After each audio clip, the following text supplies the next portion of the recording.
Broadcasting from here in the United States in the suburbs of Atlanta, Georgia, Rob Conrad at the worldwide microphone of HeIsNear Com. And the end time news events are lined up now and correlating perfectly with Bible prophecies for today's end times, which officially started in 1948 with the rebirth of Israel nearly 75 years ago this month in May 2023. And prophetically, I can say this, that as I speak, the foretold 7-year tribulation period is knocking on this generation's front door. And it's only by the mercies of a loving God that He is still holding things in place, maybe for a while longer. Why? In order for more people's eyes to snap open and to be saved in the Lord Jesus Christ.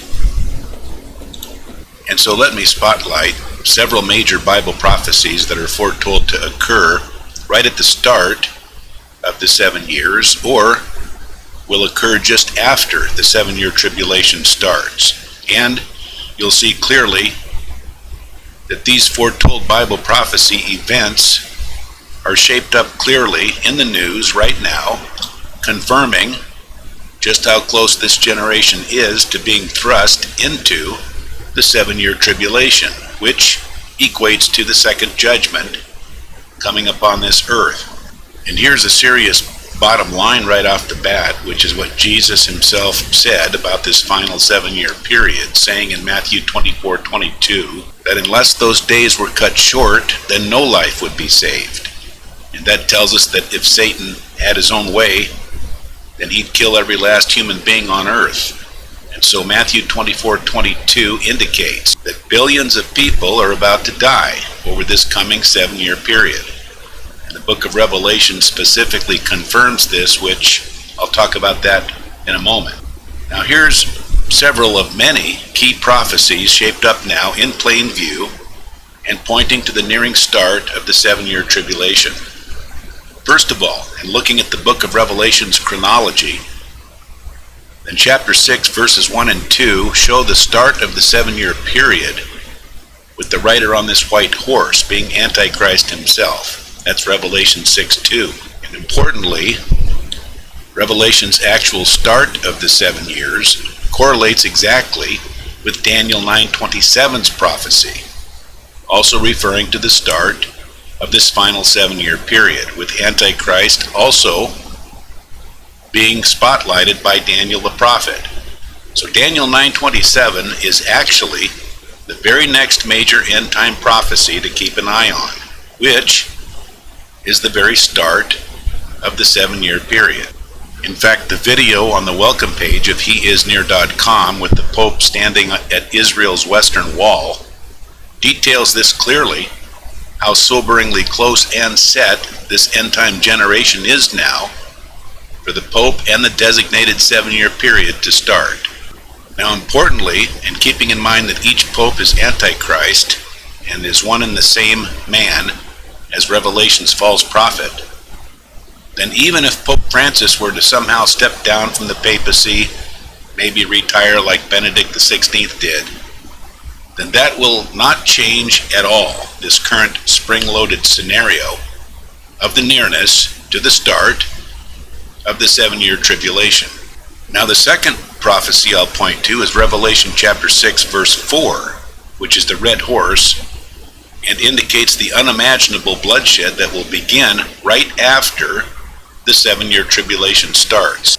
It states that a great sword was given to it, the red horse, that men should slay one another. And we're also told later in Revelation chapter 9, verses 15 and 18, that a third of mankind will die. That's exactly what it states, meaning over 2 billion people are soon to die just within the first 3.5 years of the coming 7-year tribulation. So this red horse prophecy itself, Revelation 6:4, is also knocking on this generation's front door. And of course, today in the news we see all sorts of tangible potential for this to occur, like with Russia's war in Ukraine, which could explode and even possibly go nuclear. And we also see the foretold Ezekiel chapter 38 all-out war on Israel's own mountains shaped up right now, with the Russians and Iran now having their military clout into Syria, with Russia's air bases in Syria, and with Russia's warships parked on Syria's coast, and literally just minutes away from northern Israel, which precisely correlates with Ezekiel 38, telling us that Russia and numerous Muslim nations will attack Israel, which will also occur. This Ezekiel chapter 38 all-out war in Israel will also occur within weeks or maybe a few months just after the start of the 7-year tribulation. So clearly, this major prophecy of Revelation 6:4's red horse bloodshed is spring-loaded, as today's news stories confirm, being unprecedented bloodshed worldwide and largely in the regions of the Mideast and Europe. And here's another key point about Revelation 6:4's red horse, as it also states in the same verse that peace is taken from the earth, which, although this sounds almost like a passing remark, it's actually a huge prophecy that peace is taken from the earth, meaning what I've stated, that unprecedented chaos and fear and billions of people dying will occur, and on a worldwide scale. And so that's Revelation 6:4's prophecy, which is unimaginable bloodshed and chaos and death are coming, and a lot faster than this ungodly and fallen world even knows. Now, this third major prophecy coming right after the 7-year tribulation starts is a worldwide economic collapse, and is signified in the third horse of Revelation, the black horse, Revelation chapter 6, verses 5 and 6. And the fact is that today's news stories show that today's worldwide economy and rigged financial markets and banks are clearly poised to collapse. And as I'm pointing out, today's global economic system, being on the verge of total collapse, is lined up simultaneously with other major prophecies, which together all point to the nearing nightmare of the very start of the tribulation. And right after the start of the tribulation, then this unprecedented global economic and financial collapse of Revelation chapter 6, verses 5 and 6, will cause immediate worldwide chaos and bloodshed as people worldwide struggle for food and to get money and even to survive. Imagine this. Suddenly the banks close, the automatic teller machines close, and no one can get their money. This will be a matter of survival at that point. No food and no money. This is what's coming just after the start of the 7-year period. And the chaos and crime will skyrocket immediately, which plays right into what I spotlighted before in the red horse of Revelation chapter 6, verse 4. Now, this fourth major prophecy will result from the first 3.5 years of the shock and awe of death and survival that will overwhelm this world. And that is the mark of the beast at the midpoint of the 7-year tribulation, which, with the nearing start of tribulation, could be almost as close as 3.5 years away.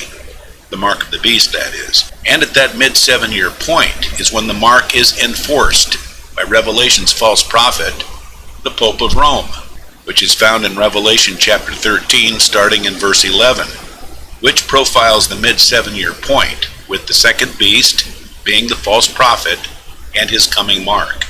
And in fact, the next verse, Revelation chapter 13, verse 12, specifically identifies the false prophet himself as being the final world dictator, as it states, quote, "And he," meaning the false prophet, the Pope of Rome, "will exercise all the authority," not some of it.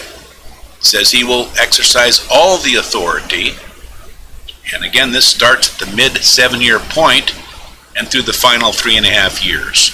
And it tells us in the same verse, Revelation 13:12, that the Pope's dictatorship will be fully backed by the first beast, which is the final one-world government beast that carries out all of the Pope's evil demands.